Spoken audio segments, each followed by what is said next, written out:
안녕하세요, 잡시광입니다. 환대해 주셔서 감사합니다. 이번 방문은 의미가 더 크다고 생각합니다. 사이먼 스미스 주한 영국 대사가 이번 퀸 엘리자베스 방한을 두고 한국에 감사를 표한 내용입니다. 지난 5월 말 인도 태평양 지역으로 출발한 영국 항모전단은 남중국해에서 훈련을 한 뒤 한반도 영해에 진입했습니다. 지난 8월 31일 포항 동쪽의 동해 공해상에서 한국 해군과 연합훈련을 한 영국 최신의 항공모함 퀸 엘리자베스호가 그 위용을 뽐내며 등장했습니다. 취재진들 앞에서 항공모함에 탑재된 F-35B 전투기가 비행기 갑판에서 5초 만에 신속히 날아오르는 모습도 보여줬는데요. 이번 훈련에는 영국의 전투기도 있었지만 미국의 함정과 전투기도 참가해 사실상 한미영 연합훈련이라고 볼 수 있습니다. 한미연합훈련을 비난해온 북한과 중국이 영국 함정과 함재기인 F-35B 스텔스기 전투기 등이 동원된 이번 연합훈련에 어떻게 반응할지 주목되는데요. 그런데 영국의 항모전단이 한국의 동해를 방문하자 일본도 갑자기 분노를 표하는 상황이 벌어졌습니다. 왜 하필 동해에서 훈련을 하냐며 일본 네티즌들의 열폭하는 반응이 흥미를 끌고 있는 것인데요. 관련해서 어떠한 소식들이 나왔고 향후 대한민국의 항공모함 건조에 있어서 어떠한 영향이 있을지 자세히 한번 살펴보겠습니다. 이번에 방문한 퀸 엘리자베스호는 영국 항모로는 1992년, 1997년에 이어 세 번째입니다. 퀸 엘리자베스호는 배수량 6만 5천 톤에 해당하는 최신의 중형 항모인데요. F-35B 스텔스 전투기를 탑재하고 있고 항모 전단엔 구축함과 호위함, 지원함 각각 2척, 잠수함 1척 등이 포함되어 있습니다. 한영연합 해상기회훈련이란 이름의 이번 훈련에서는 인도주의적 차원의 탐색 구조훈련과 양국 함정의 군수를 주고받는 해상군수기동훈련이 각각 진행됐습니다. 이번 훈련에는 한국 해군의 대형 수송함, 독도함, 이지스 구축함, 잠수함 등과 함께 참여했습니다. 이번 한영연합훈련은 국내는 물론 주변국의 이목을 끌만했는데요. 영국은 이번 훈련을 통해 미중 간 전략 경쟁으로 인해 지정학적 중요성이 커진 인도 태평양 지역의 주요국인 한국과의 연대를 과시할 수 있었고, 한국은 2033년까지 도입 예정인 경항모와 관련해 영국의 항모 건조와 운용 경험을 배우는 소중한 기회를 얻었습니다. 영국이 본격적으로 한국의 중형 항공모함 기술 이전 절차에 진입한 것입니다. 영국의 퀸 엘리자베스 항모와의 합동훈련으로 대한민국 역사상 방위산업 혁신에 엄청난 발전이 있을 것으로 예상되고 있는데요. 그동안 대한민국은 러시아, 미국으로부터 방산기술을 이전받아 현재는 독자적인 무기 개발을 하는 수준까지 이르렀습니다. 또 이제는 영국으로부터 중대형 항공모함 기술 이전을 받아 독자적 항모 개발에 나설 것으로 보입니다. 그러면 사실상 한국처럼 모든 방산 분야를 스스로 생산할 수 있는 나라는 미국, 영국 등 몇 나라를 제외하면 한국이 유일한 상황입니다. 그런데 영국이 한국을 생각하는 마음이 예전부터 조금 남달랐다고 하는데요. 영국은 19세기 말부터 한국의 자립을 지원했습니다. 영국은 1902년 영일 동맹을 맺기 전부터 한국이 잘 발전된 독립국가로 남길 원했습니다.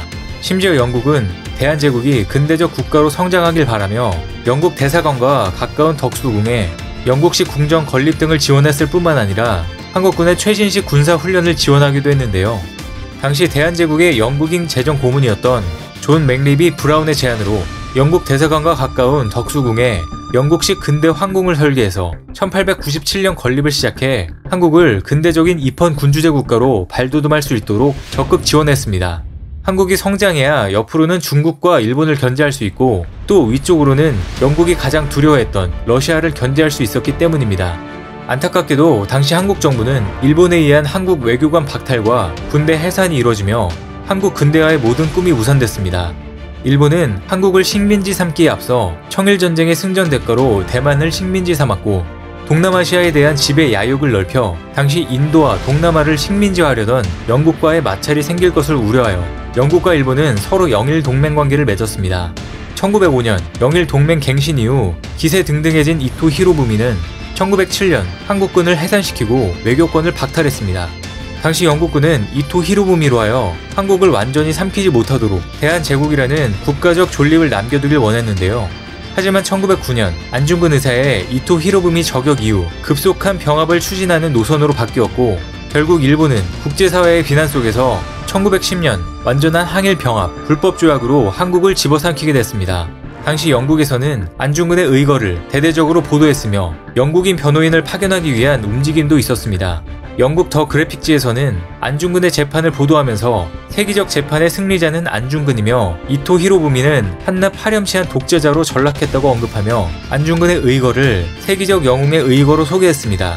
또 일제강점기에도 영국에서는 한국의 독립운동을 지원했습니다.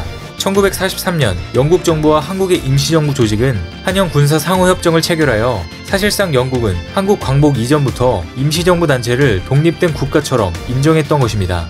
이후로도 영국은 해방 이후 1950년 한국전쟁 때 미국 다음에 가장 많은 전투력 파병을 하여 한국과의 우호적인 관계를 맺었습니다. 영국은 수세기 동안 여러 나라를 침략해왔던 나라였지만 이렇게 아무 대가 없이 자국 병력의 희생으로 지켜낸 해외 국가는 대한민국이 유일한 상황입니다. 하지만 현재 일본은 아직까지도 영국과 영일 동맹을 맺고 있다며 굳건한 정신 승리를 하고 있는데요. 그런데 지난 G7 회의에 의장국이던 영국이 한국을 공식적으로 초청하면서 일본의 멘탈은 완전히 부서졌습니다. 노골적으로 한국의 참가를 반대하는 입장을 밝혔는데요. G7의 틀 자체를 유지하는 것이 매우 중요하다. 한국은 G7에 참가할 자격이 안 된다. 우리보다 수준이 낮은 국가다 등 열폭하는 발언들을 쏟아냈습니다. 이런 일본의 분노와는 달리 한국은 G7 정상회의에 2년 연속 초대됐으며 이제 명실상부하게 G8 국가로 자리매김한 것이 아니냐는 국제적인 평가까지 나왔습니다. 그런데 이 상황에 최근 영국이 지원하는 대한민국 항공모함 건조 사업은 일본으로서는 매우 달갑지 않은 상황입니다. 이 때문에 최근 일본에서는 한국 대리기에 여념이 없는 것인데요. 영국과 미국, 호주, 뉴질랜드 등 주요 서구권 국가들에게 한국은 친중국가라는 여론 조성을 펼치고 있지만 최근에는 이러한 일본의 여론활동과 로비조차 전혀 먹히고 있지 않은 상황입니다. 오히려 영국에서 적극적으로 한국에게 다가오며 한국의 항공모함 지원 사업뿐만 아니라 수백 년 동안 해양 강국으로 자존심이 강한 영국 해군 역사상 최초로 해외 국가인 한국에 자국의 해군 발전 함주를 맡기는 등 한국과의 협력을 높이려고 하고 있습니다. 이것은 우방국가 그 이상의 관계가 아니고서는 불가능한 일입니다. 지난달 영국 해군 항모 전단장인 스티브 무어하우스는 퀸 엘리자베스호가 서태평양에 진입할 당시 트위터에 이렇게 글을 올렸습니다. 영국 항모전단의 임무는 협력을 중심으로 하며 지역 안보 및 번영을 위한 영국과 대한민국 간의 파트너십 강화를 기대합니다. 아직 한국에 도착하지도 않은 상황에 벌써부터 한국을 언급한 것인데요. 그것도 한글로 트윗을 올리며 특별히 한국을 신경 쓰는 듯한 모습도 보여줬습니다.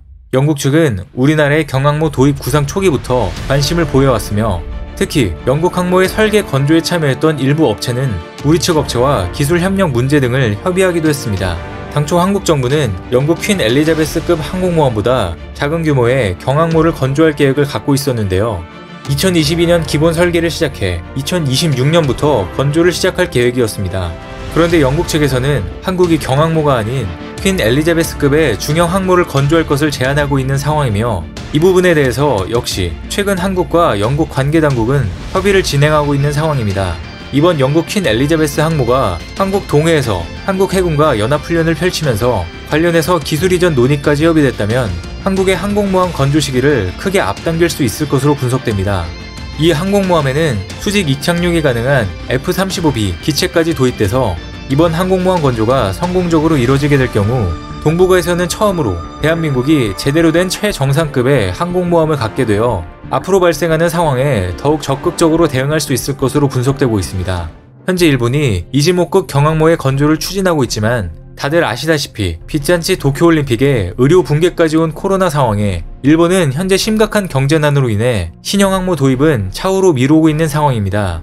그래서 그 대신에 현재 운용 중인 대형 상륙함을 경항모로 개조할 계획을 갖고 있다고 하는데요. 그런데 이 상황에 동해에서 한국과 미국, 영국이 훈련하는 것을 보고 일본 네티즌들은 분노의 반응들을 쏟아냈습니다.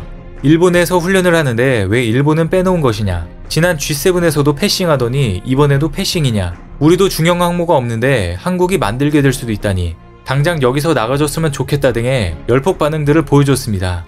대한민국은 북한, 중국, 러시아, 일본 등 주변국으로부터 치열한 군비 경쟁, 해양 통제, 침해 위협에 시달리고 있습니다. 항공모함의 전력화 보유는 주변국의 위협으로부터 국가를 수호하는 데 중요한 플랫폼이 되어줄 수 있는데요. 나아가 한국은 국가 위상이 높아지는 과정에서 국제사회로부터 공동 안보 임무 참여를 더욱 요구받고 있습니다. 현재 한국의 경제력은 세계 7위의 수출국, 전체 경제 규모로는 11위 내외로 선박 건조 부문 조선업 기술력은 글로벌 1위로 평가받습니다.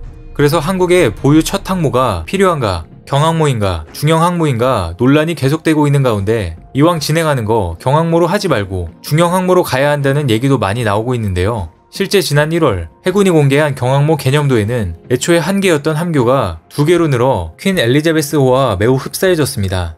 그리고 지난 국제해양방위 산업전 마덱스에서 현대중공업이 보여준 항모도 중형급 항모의 모습을 보여주기도 했습니다.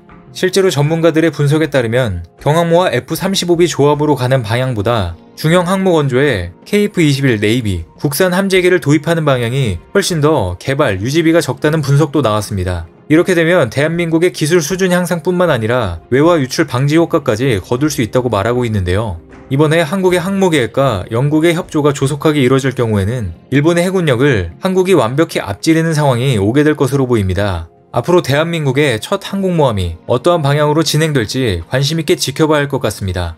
오늘 준비한 소식은 여기까지입니다. 댓글을 통한 여러분들의 많은 의견 기다리겠습니다. 많은 분들의 생각이 모였을 때 진정 가치 있는 지식이 완성될 것입니다. 시청해주셔서 감사합니다.